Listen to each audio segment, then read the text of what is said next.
of the draft. As a 3-day record of 775,000 people descended on Detroit for last year's NFL draft, local organizers and NFL officials told Fox 11 planning for the big event ramps up once the Super Bowl is done. The intensity builds because of the timing of it. John Barker oversees the production of tentpole events and international games for the NFL.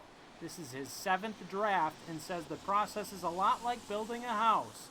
A lot of layers will be added in the next few weeks. We bring in our sponsorship department, we bring in our marketing department, we bring in our broadcast department, we bring in our entertainment guys, we bring in our presentation guys, and we start to build the next layer of this thing. And it just so happens that starts in the end of February. Now that we've reached this point in planning, both Green Bay-based organizers and the NFL feel good about where things are at. Well, we've never hosted one before, so we don't really know, I guess, where we're supposed to be.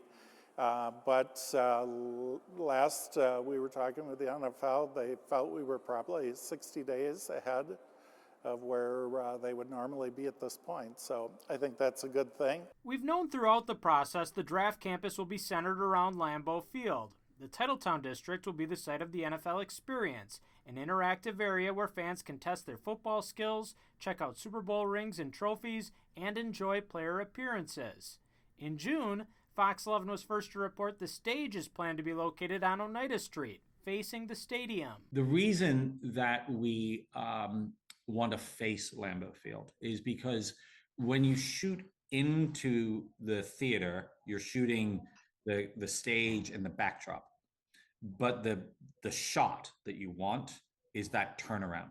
So when you're shooting out from the stage and back over the crowd, and what I really wanted to see was Lambeau Field. So I wanted to make sure the hero shot had the hero in it, and the hero is Lambeau Field. Organizers tell us the campus layout won't see any major changes moving forward. Yeah, we expect all those things are going to continue to be planned that way. And I think once we get to early and mid-March, more of that information will be really finalized. So we'll see what that looks like in its final form. Packers Director of Public Affairs Aaron Popke tells us the stage will resemble the one from when Kansas City hosted the draft 2 years ago. That stage was more rectangular in shape compared to last year's in Detroit, which had more of a dome look. I liken Detroit's stage to about the half the size of the Resch Center. So if you were to kind of take the roof line of the Resch Center, cut it in half, pick it up and drop it down, that's kind of the size of the overall stage.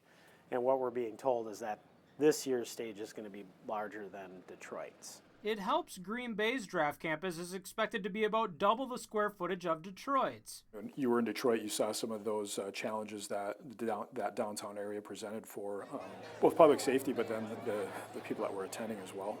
And I don't think we have as many of those challenges with our space. Entrances to the campus are expected to be on the west end, near Titletown and Ridge Road. The nice ingress to the campus will be smooth and spread out. The perimeter of each draft campus is fenced, draped with marketing to prevent people from seeing in or out. While Lombardi Avenue will be shut down, there will be a walkway for people outside of the footprint to get to the campus gates. Really, the perimeter, stage location, entries, those things are pretty set in stone. It's the inside of probably the fence line we're going to tweak just a little bit, but I wouldn't see any big changes coming. Local organizers tell us the finer details of the campus layout will be finalized in early to mid-March. The same goes for road closures before, during, and after the draft, as well as preferred routes for people to actually get here.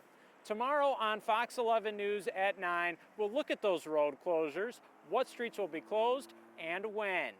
In Green Bay, Ben Krumholz, Fox 11 News. Good. All right, you got 2 hours.